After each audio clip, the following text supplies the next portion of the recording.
So I've washed the ring with some detergent, just in some water, just to make sure that any oil from my hands isn't on it, because the solder doesn't work very well with that. I'm now going to paint Handy Flux, and I'm going to paint a little bit around the join.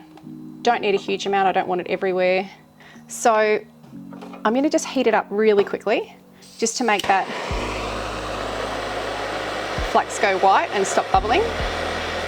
And then I'm going to get some solder. So I keep my solder in these little makeup jars, and I cut it up. So I'm using hard solder, and the solder that I have is all pre-colored. So when you buy it, it comes either in a little pack, or you can buy it individually, and it comes in hard, medium and easy. So if you drop a piece and you pick it up, you know that you've got the right one, because I'm already looking down here, there's one, and I'm being able to pick it up and know that that's also a piece of hard solder. Okay.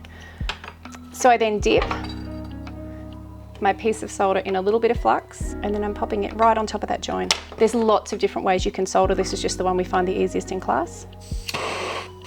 Lighting up that torch, and I'm heating just a little bit.